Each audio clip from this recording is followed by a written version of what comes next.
Hello, bienvenue. Si tu nous rejoins dans cette nouvelle vidéo, nouvelle saison Yemoja, eh bien nous avons des vidéos préenregistrées. La première, eh bien nous parlerons d'autisme avec Sandra Cerise que nous allons tout de suite rejoindre. Mais avant ça, je te rappelle que Yemoja, c'est l'émission où l'on parle de la maternité, paternité, parentalité et fertilité. Une émission où j'invite hommes et femmes à me rejoindre et à partager leur histoire toute singulière. Allez, à la rencontre de Sandra Cerise aujourd'hui.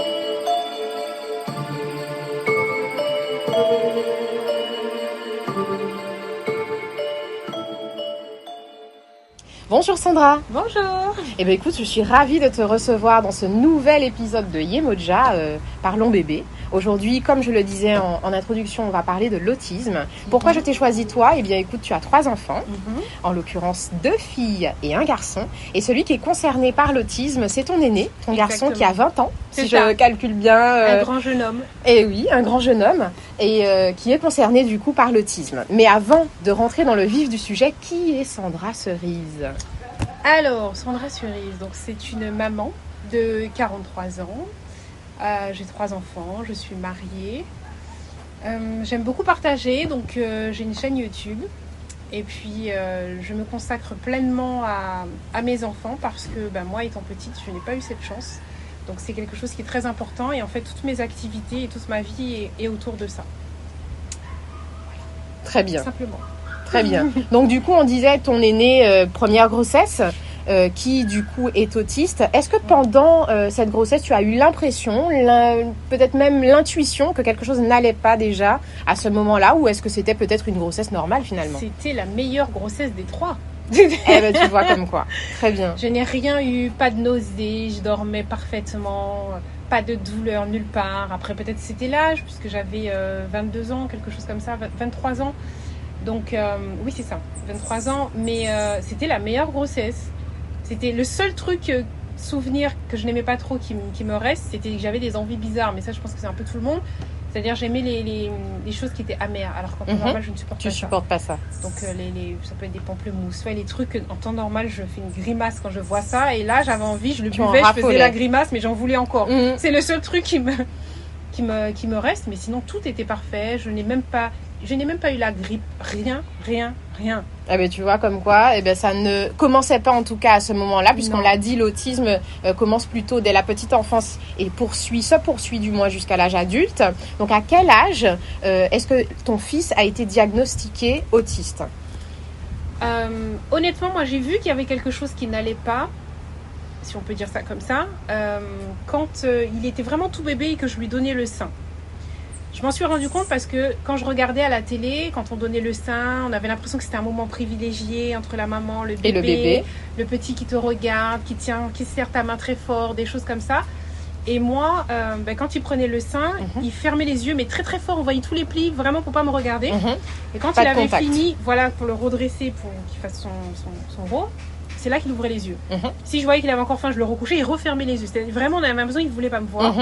Et même quand j'essayais de mettre mon petit doigt dans sa main, au lieu de le serrer fort comme on voyait à la télé, tu sais, moi je voulais reproduire, voilà, et ben il ouvrait sa main et il laissait sa main comme ça et il continuait de téter. Donc je suis retournée à la maternité, voilà, là où j'ai accouché, en me demandant qu'est-ce qui se passe, il y a un problème. Vous avez changé mon bébé Même pas, j'ai dit il y a un souci, la dame m'a dit pourquoi, j'ai expliqué, et ce qui maintenant avec le recul me fait sourire, mais sur le coup j'ai pas rigolé. Elle m'a demandé mais pourquoi je viens ici en fait pour lui dire ça. J'ai dit, mais moi, c'est ici que je l'ai eu. C'est un peu comme un SAV. Je ne sais pas. C'est là que je l'ai eu. Donc, qu'est-ce qui se passe, madame ? Ouais. Et elle m'a dit, mais non, chaque enfant est différent. Enfin, elle m'a dit une phrase qui m'a rassurée sur le coup. Mais j'avais encore ça toujours dans le coin de la tête. Chaque fois que je le regardais, je voyais, c'était pas comme à la télé. Les enfants qui aiment faire les câlins, lui, c'était, il fallait que tu le déposes, il veut courir. Voilà. Pas de contact. Comme on disait, l'autisme, de toute façon, il y a une anomalie dans l'interaction sociale. Donc, c'est un peu ce que tu as ressenti à ce moment-là avec ton fils. Donc, vraiment, tu sais pas vraiment à quel âge il a été diagnostiqué, si on peut dire ça. Si, il a été diagnostiqué quand il est rentré en maternelle, donc 3 ans. C'est ça. Mais ça a pris quand même 3 mois pour mettre le diagnostic, mais je suis très contente parce qu'il y en a, ça prend beaucoup plus de temps. Au départ, sa maîtresse m'a dit, il faut venir, mon fils doit avoir un problème d'audition parce que quand on l'appelle, il vient pas. Quand ça sonne pour vous rentrer sa lignée, il continue de courir dans la cour. Donc elle me dit, je pense qu'il doit être malentendant. Je me rappelle encore son visage qui essaie de prendre des gants pour me dire ça. Je l'ai emmené faire un test, on m'a dit, il a plus que 10 sur 10. Ok, et c'est là qu'on apprend. On m'a dit, oui, c'est possible quand ils sont petits comme ça. Bon, moi, je savais pas. Et en cherchant, c'est là, on a été au CMP, on a commencé à m'envoyer un petit peu partout. Et c'est là qu'on m'a dit que non, mais il souffre de troubles autistiques, que c'est courant. On a commencé à m'expliquer, mais je n'entendais plus la suite. J'imagine. Je me suis arrêtée à ce mot-là. Parce qu'à l'époque, moi, quand on me disait autiste, je voyais Rain Man, c'est ça, le film là, oui, le film. Voilà, c'est vieux, c'est normal, mon fils a 20 ans. Donc c'est les repères que j'ai là. Je voyais ça. Voilà, donc c'est à 3 ans. 3 ans, très bien. Et du coup, après, tu deviens maman, 2e, 3e fois. Est-ce que à ce moment-là, tu as peur que les choses se reproduisent? Alors, pour ma fille, quand j'ai su que mon fils était autiste, j'étais déjà enceinte de ma fille parce qu'ils ont 3 ans de différence. 3 ans. Donc, on m'a dit ça on devait être en octobre. C'était après la rentrée pour mon fils. Voilà, on m'a dû me dire ça en octobre. Ma fille est née le 2 novembre. Donc, je me rappelle, on m'a dit, vous pouvez faire une amniosynthèse, vous pouvez faire des choses pour vérifier. Essayer de voir. Alors, déjà, je me disais, est-ce que dans l'amniosynthèse, on va voir quoi que ce soit? Et en plus, je suis à 8 mois et que presque 9 mois, ça sert à rien. Donc, j'ai accouché, mais c'est vrai que j'avais cette crainte-là. Je vous dis honnêtement, j'avais cette crainte qui s'est évanouie dans les minutes où on l'a posée sur moi parce qu'elle me cherchait du regard. Voilà, ça t'a rassuré. Ça avec mon fils. C'est que ça t'a rassuré. Elle était toute petite, elle avait du mal à soulever sa tête, mais il qu'a forcé pour garder moi. Et juste ça m'avait fait pleurer. Parce que j'avais jamais eu ça avec mon fils. Tu voyais tout de suite la différence entre les deux. Et là, tu te dis, bon, c'est bon. J'étais pas folle finalement la première fois quand je suis allée vous voir, madame. Et comment se traduit l'autisme dans votre quotidien, encore aujourd'hui, après 20 ans? À quel mot est-ce qu'il a été scolarisé tout le long? Ou est-ce que tu as rencontré des difficultés en Guadeloupe pour pouvoir faire accompagner ton enfant qui a cette pathologie? Alors, comme mon fils était petit, nous étions dans l'Hexagone, d'accord, plus précisément dans le 93. Et ensuite, nous sommes partis en Martinique, où nous sommes restés 7 ans. Et ensuite, ici, depuis 2010. Donc, il a été scolarisé dans les 3 endroits. D'accord. Dans l'Hexagone, ça a été. Donc, je ne sais pas si c'est la période ou le fait qu'il ne savait pas, puisque quand je l'ai inscrit, je ne savais pas. C'est eux qui m'ont dit, il y a un souci. Et après, il était déjà là, donc peut-être que c'est pour ça que j'ai pas eu de problème. Quand je suis arrivée en Martinique, c'est là que j'ai commencé à avoir des problèmes parce qu'on me parlait d'accompagnement, d'AVSI, qui ensuite a changé de nom à VSE. Enfin bref, il y a eu différentes appellations, mais une personne qui l'accompagne. Et on me disait que s'il n'y a pas ça, ils ne le prennent pas. Mais les gens te disaient ça comme si c'est à toi de chercher la personne. J'ai eu des rentrées où on m'a fait rentrer chez moi avec lui. Bah écoutez, on a demandé une AVS au rectorat, on l'a pas, donc on peut pas le prendre. On peut pas le prendre. Tu reviens le lendemain, c'est la même chose, etc. Donc c'est là que j'ai commencé à vraiment me battre. Chose que je n'avais pas à faire avec la petite. Et oui, j'ai toujours. Et qui est pas normal pour le coup. Non, c'est pas normal. Et qui est pas normal. On t'appelait, bon à l'époque je travaillais encore, j'étais encore salariée. On m'appelait au travail pour me dire il faut venir parce que votre fils, on sait pas pourquoi il crie. Depuis quand on appelle des parents quand il y a un enfant qui crie? J'arrivais, donc le temps que j'arrive, bien évidemment, je trouve mon fils normalement assis. Mais oui, il n'y a plus rien à gérer. Et si on t'appelle parce qu'il crie et tu ne viens pas, c'est limite, bon bah écoutez, on ne pourra pas le garder si vous venez pas. Donc voilà, j'ai eu droit à ça très régulièrement. Donc il faut non seulement gérer ça avec l'enfant, mais aussi avec les adultes. Les autres. Où tu te demandes, mais comment ils perçoivent ça? Pourquoi cette réaction? Il y avait des sorties scolaires, mon fils n'y allait pas. Oui, alors de tel jour à tel jour, de telle heure à telle heure, on sera en sortie scolaire avec les enfants. Donc c'est pas la peine d'emmener votre fils.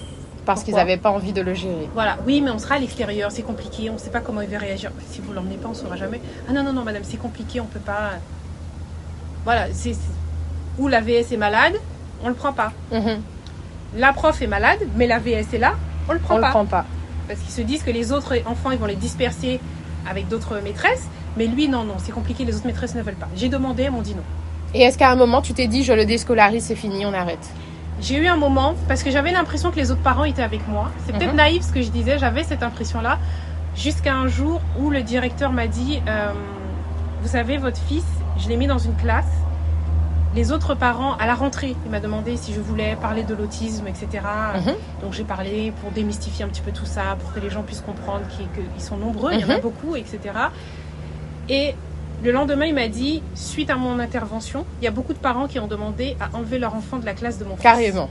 J'ai demandé, mais pourquoi? C'est pas contagieux. C'est pas contagieux. C'est ça. Il m'a dit, oui, mais pour eux, s'il est là, c'est que c'est en fait une classe retardée, en fait. Une classe qui est un peu au ralenti, donc ils veulent pas que leur enfant soit là.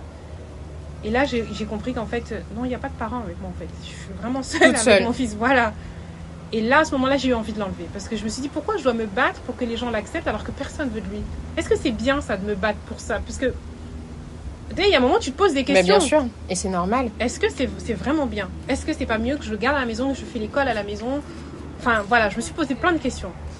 Tu te remets en question régulièrement dans tout ce que tu fais. Et aujourd'hui, adulte, est-ce que tu as trouvé un accompagnement spécifique pour lui? Pourquoi je te demande ça? Parce que mon histoire personnelle, c'est que j'ai une cousine qui l'est également. Aujourd'hui, elle a déjà 33 ans. Donc, c'est déjà une adulte. La différence, c'est que sa mère n'a pas su se battre. Elle l'a enlevée très tôt à l'école, en maternelle en l'occurrence. Et elle est restée à la maison. Elle n'a pas eu d'accompagnement. Elle n'a pas été sociabilisée. Toutes les fois où elle l'a mis dans un centre pour l'accompagner, ça s'est très mal terminé, jusqu'à une fois où elle s'est reclue en fait sur elle-même. Elle est devenue agressive. Elle a complètement fermé la communication alors qu'avant elle avait des gestes, des regards, des mots parfois même. Elle dessinait beaucoup. C'était une fille qui aimait l'eau, la piscine, la mer, et qui dessinait toujours des poissons, les piscines, les sirènes, un peu comme si ça l'apaisait en fait. Et aujourd'hui, 33 ans, elle est chez sa maman. Sa mère a dû s'arrêter, sa mère ne travaille pas, sa mère s'est oubliée, sa mère n'est pas une femme et elle n'est que la maman de cette petite fille qui finalement est restée au stade de petite fille parce qu'il n'y a pas eu d'accompagnement. Donc toi, est-ce que tu as trouvé ça en Guadeloupe? Alors moi, je me suis battue pour mon fils, vraiment, mais ça m'a épuisée, je vais pas mentir, c'est fatigant. Je me suis battue, mais il a fait sa maternelle, il a fait toute sa primaire, il travaillait très bien. Très bien. Il a été au collège, il a eu des tableaux d'honneur à chaque trimestre. Wow. Je me battais avec lui.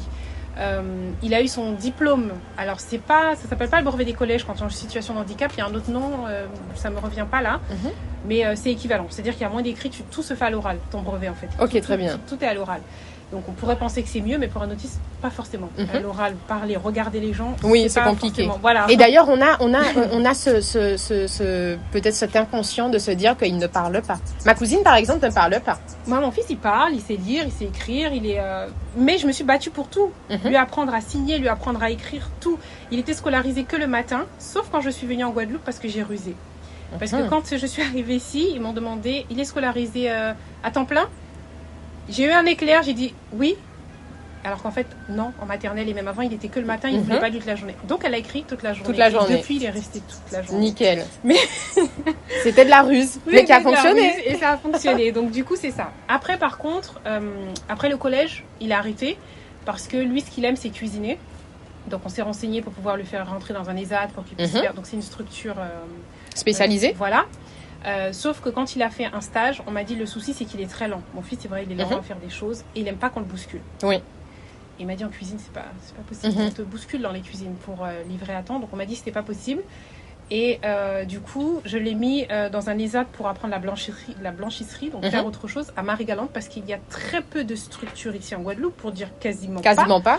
Faut se battre, c'est même les ESAT. Hein. Il y en a pas et les gens te le disent quand tu vas rechercher. Ils me disent écoutez, je vous mets en liste d'attente. Mais de vous à moi, c'est pas la peine. Parce que normalement, un ESAT, on prend les gens un certain temps pour ensuite les intégrer en entreprise.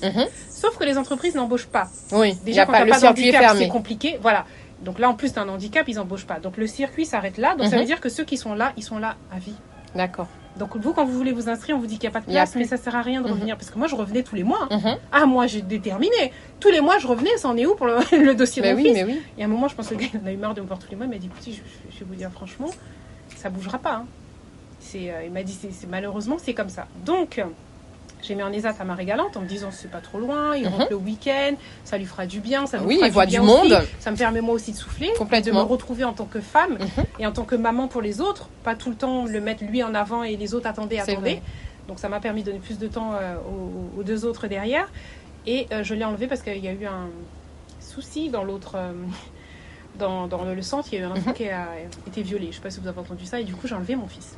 Bref, ça aussi, c'est un problème. Hein, dans toutes les structures, c'est quelque chose qu'on retrouve quelque chose comme ça. Voilà.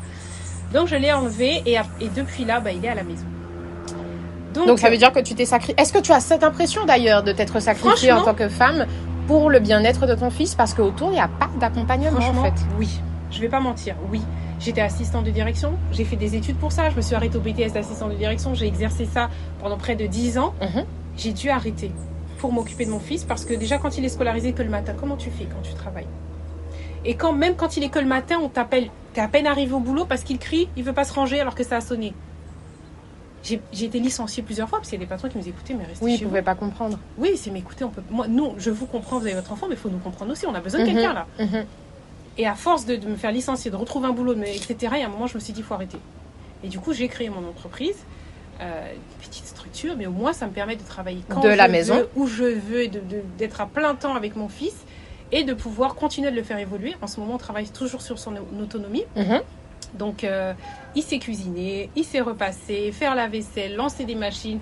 Moi, je visualise, tu vois, comme l'exemple que tu m'as donné tout à l'heure, je sais que je ne suis pas éternelle.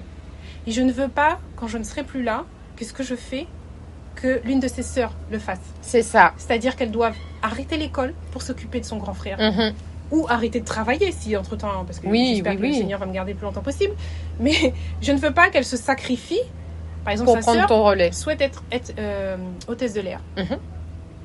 Comment elle fera? C'est clair. Quand je ne serai plus là. Non, elle va arrêter pour s'occuper. Non, je ne veux pas ça.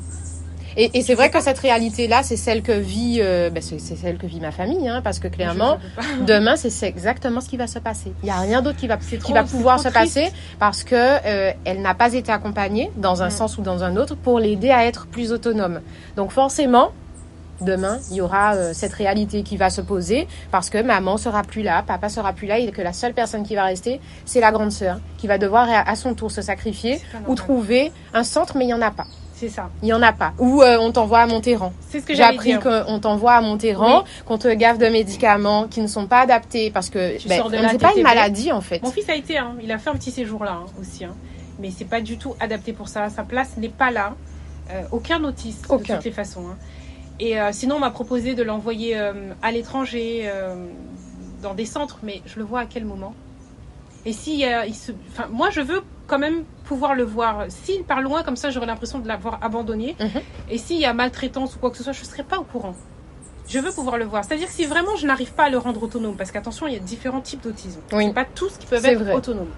Si vraiment je vois que je n'y arrive pas, que ce sera impossible pour lui d'être dans une petite maison ou autre, au moins, je veux pouvoir me dire que je vais trouver un centre qui est bien adapté à lui, où il est épanoui, où il apprend des choses.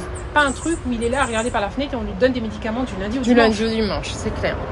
Et comme ça, sa sœur pourra passer le voir. Enfin, j'ai quand même ça comme plan B. Mais d'abord, je suis à fond sur mon plan A. C'est ça, le rendre autonome.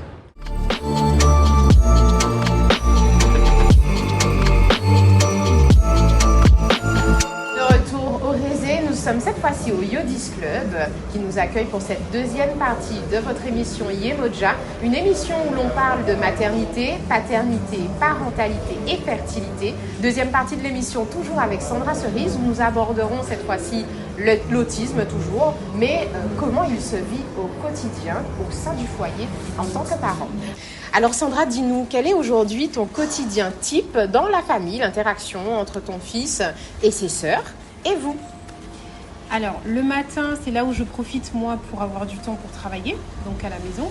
Et lui, comme c'est les vacances, il fait des activités avec ses sœurs. Alors, les activités, ça peut être simplement regarder la télé, ça peut paraître tout simple, mais pour lui, déjà être assis sur le fauteuil avec ses sœurs à côté, c'est pas évident, parce que la dernière a 4 ans, elle chahute, elle fait du bruit. C'est pas forcément quelque chose qu'il aime. Savoir aussi que c'est chacun son tour qui choisit le dessin animé qu'on veut. Enfin, c'est les petites choses comme ça, en fait, de tous les jours, mais il continue d'apprendre.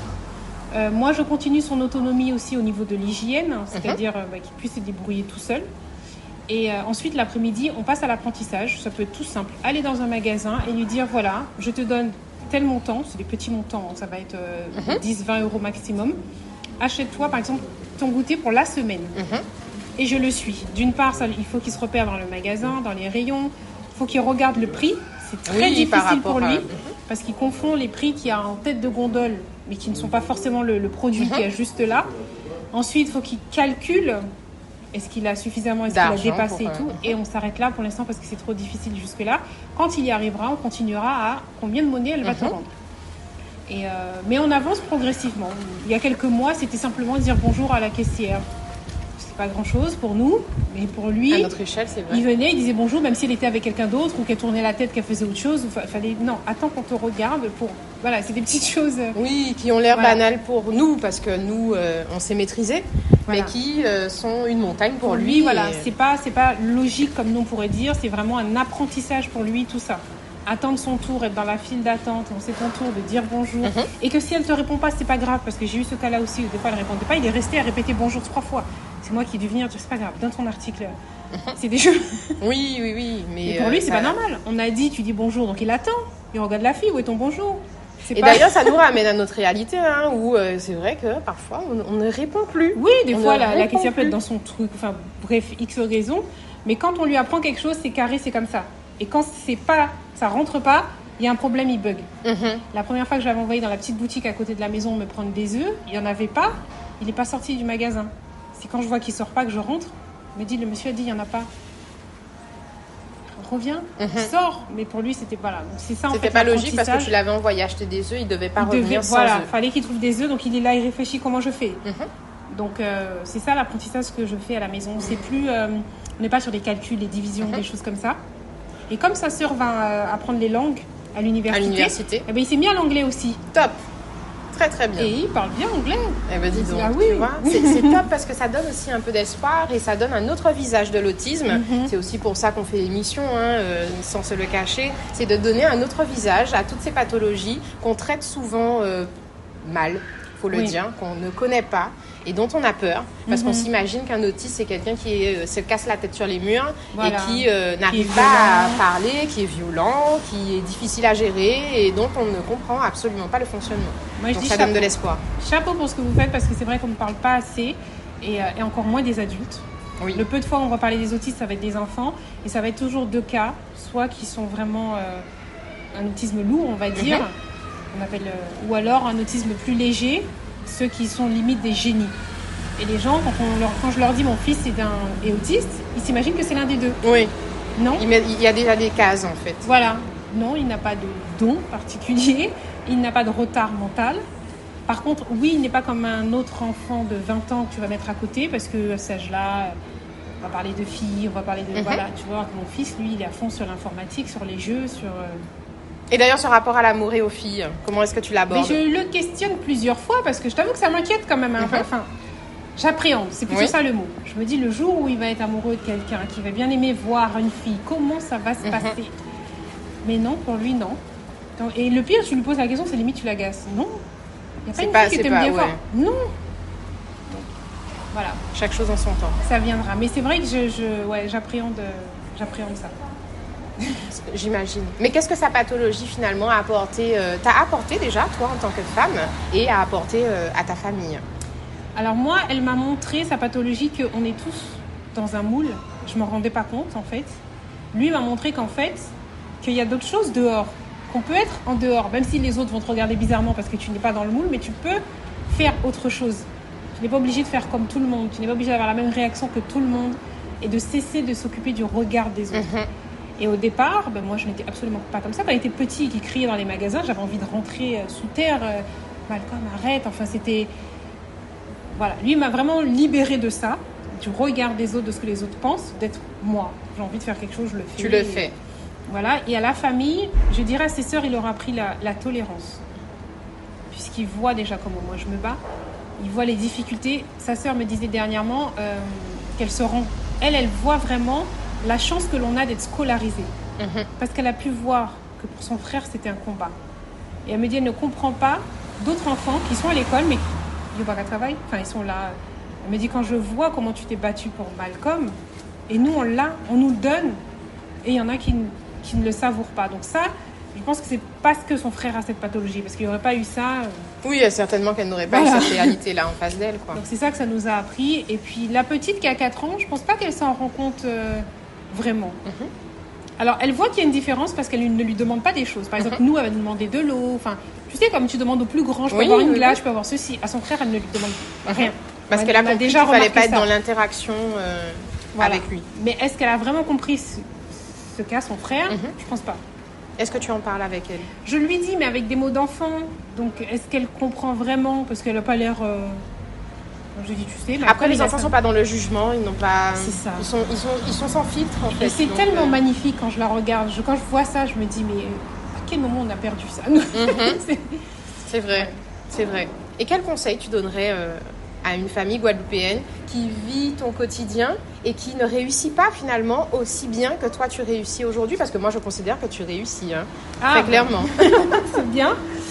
Mais pour moi, le conseil que je donnerais, il faut se battre. Il ne faut pas se dire que toutes les portes sont fermées, parce que c'est vrai que c'est fatigant quand tu vois que les gens qui sont censés être avec toi, les organismes, je ne sais pas si tu peux les citer, donc je ne le dirai pas, mais des organismes qui sont censés t'aider ne t'aident pas. Des aides que normalement tu as légitimement, tu ne les as pas, il faut te battre, amener des justificatifs, multiplier par je ne sais pas quoi, tous les 6 mois, comme si au bout de 6 mois l'enfant ne sera plus autiste, que tu te bats tout le temps, il faut continuer quand même, parce que quand moi je regarde les yeux de mon fils, pour lui je me dis il faut que je le fasse. Et c'est le conseil que je donnerais, parce qu'il faut penser à demain. Demain, on n'est pas éternel. Donc il faut penser à son autonomie. Même si on se dit je suis fatiguée, c'est pas grave, laisse-le là, je vais m'occuper de lui. Non, on n'est pas éternel. Quand on ne sera plus là, qui va s'occuper de lui? Alors pour ça, il faut se battre pour qu'il soit un minimum autonome. Et s'il ne peut pas être autonome, au moins lui trouver un cadre de vie où il sera épanoui. Quand on sera plus là. Voilà. Donc ça, il faut le chercher maintenant et ne pas l'enfermer dans la maison en disant c'est pas grave, il est là, je m'occupe de lui. Non, c'est pas une vie ça. C'est vrai. Alors dis-nous quel sera ton mot de la fin, s'il devait y en avoir un. C'est ça, parce qu'il y en a tellement. Tu as déjà vu que j'aime parler. Mais nous, on aime ça, nous. Non, il faut se battre parce que c'est la plus belle cause. C'est ton enfant. Il n'y a pas de meilleur combat. C'est vrai. On se lève tous les matins, ça crée en fait du sens. Ça donne du sens à une vie. Et qu'il soit en situation de handicap ou non, ça reste un enfant. Voilà. Ça reste un enfant et il faut se battre. Se battre. C'est pas simple tous les jours, même pour un enfant qui n'a pas de pathologie, c'est pas simple. C'est pas simple. Encore plus quand ça l'est. Donc on va retenir ça, on va retenir ce mot de la fin. Et merci Sandra, c'était un chouette moment. J'espère que tu auras passé un chouette moment aussi. Oui, très agréable. Où est-ce qu'on peut te retrouver si on a envie de suivre tes aventures et de savoir un peu plus sur ce que tu partages sur ta chaîne YouTube? Alors donc ma chaîne YouTube qui est à mon nom, Sandra Cerise, et j'ai aussi Instagram qui est à mon nom, Cerise Sandra. Nickel, voilà, aussi simple que ça. C'est ça. Eh ben c'est parfait. Merci Sandra. Merci. À bientôt. À bientôt. Et voilà, on arrive à la fin de ce premier épisode sur l'autisme avec Sandra Cerise. J'espère que vous en aurez appris davantage sur le quotidien de ces familles. On n'oublie pas, plus de 3000 personnes adultes sont atteintes d'autisme en Guadeloupe. J'espère que vous serez désormais sensibilisés au sujet. Pour nous retrouver pour d'autres vidéos, d'autres histoires plus singulières les unes que les autres, eh bien, suivez-nous sur Instagram. Et bientôt une surprise à venir, on se retrouvera sur une autre chaîne. À bientôt.